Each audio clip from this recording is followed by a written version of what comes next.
The Invincible Season 2 finale is probably one of the best episodes of the entire series. Right after the Season 1 finale, it once again establishes itself as one of the most emotionally complex and ethically nuanced stories in the entire superhero genre. And no, it's not because of the Fortnite cameo. If you haven't watched the finale, there will be major spoilers. If you have, let's talk about how Mark Grayson breaks the superhero stereotype. Basically, after getting pummeled left, right and center for 2 straight seasons, Mark finally snapped and killed Season 2's big bad, Angstrom Levy. You might be wondering, so what? In a show where violence and death is a staple theme all throughout the first 2 seasons, this doesn't seem like a big deal. Besides, this certainly is not the first time a hero has ended a villain's tyranny through desperate means in this genre.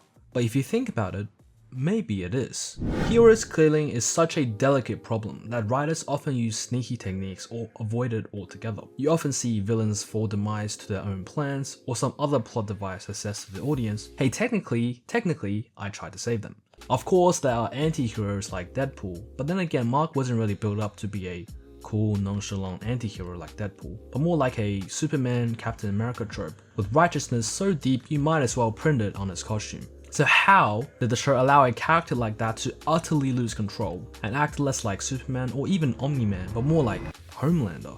Well, there are 4 stages to it. The first stage is Mark's initial reaction, complete shock. Mark was essentially stunned as he slowly backed out of his rage and fury. This is a stage where he hasn't fully realized what had just happened yet. He just channeled all of his rage and trauma into his punches, and obviously that always works out fine. Trust me, I'm definitely a professional therapist. With each punch, the pain seemed to fade, but unfortunately, they punch back harder when you least expect them to. This just shows that not even Mark Grayson is emotionally unbreakable. The next stage is denial. Denial is such a reoccurring theme in basically any psychological problem, because it is a fundamental defense mechanism. Without it, humans will struggle to survive after the smallest mistakes, and with how many mistakes us humans make, it won't be pretty. Mark shields up from his guilt with feeble attempts of, it was an accident, or I didn't want to kill him, or I thought he was stronger. Hey, that's victim blaming. He can't expect everyone to be as strong as he is. The difference between him and the average Joe is that he passes through this stage quite fast. Some people spend years, decades, and even entire lifetimes living in denial. He admits to himself that he did want to kill,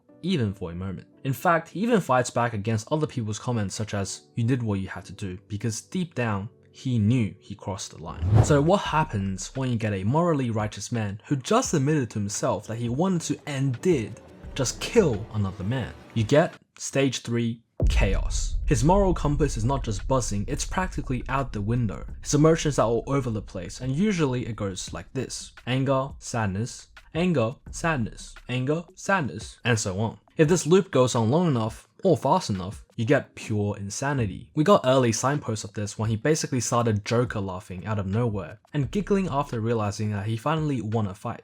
And this is basically confirmed by the future Guardians when Robot Rex says, you won't like who you become. Without help, no one is immune to the effects of PTSD. Stage 4 is control, or in other words, with great power comes great responsibility. Power without control almost certainly leads to destruction, and more often than not, that's exactly what happens. We see this in fiction, people like Homelander or Titan. We see this in real life, dictators, tyrants, current global powers. But without getting too political, Mark needs to gain control over his powers, or more specifically, his emotions. But why? Isn't this just a way for the writers to show how strong Mark can be? How he truly is overpowered? Wrong. It's anything but. The secret 5th stage that the writers have been setting up are the foils and parallels throughout the series. So technically it could be considered as the 0th stage? The first important parallel is his father, Omni-Man. Unlike Mark, his father's moral compass is drastically different, and he won't flinch killing an entire planet. Omni-Man is the main source of Mark's trauma. Because of him, Mark has developed such a rigid anti-killing philosophy. It's why he always holds back. He's afraid of becoming his father, and both he and the audience knows that it's a possibility, and that's what's scary. We see glimpses of Omni-Man through Mark whenever he gets angry or frustrated. On the flip side, we have Evil Mark, literally on the flip side. In basically all other dimensions, Mark joins his father.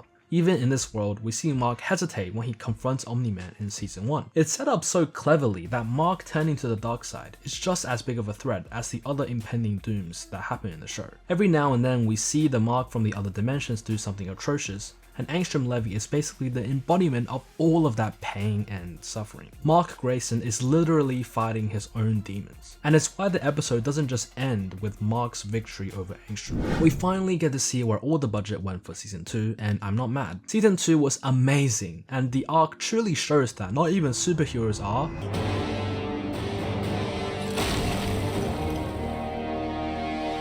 At least not emotionally. While we wait like a decade for season 3 to come out, why don't you check out some other movies and TV shows like Megamind 2? Just kidding, please don't watch Megamind 2. In fact, I'm pretty sure the entire movie was AI generated.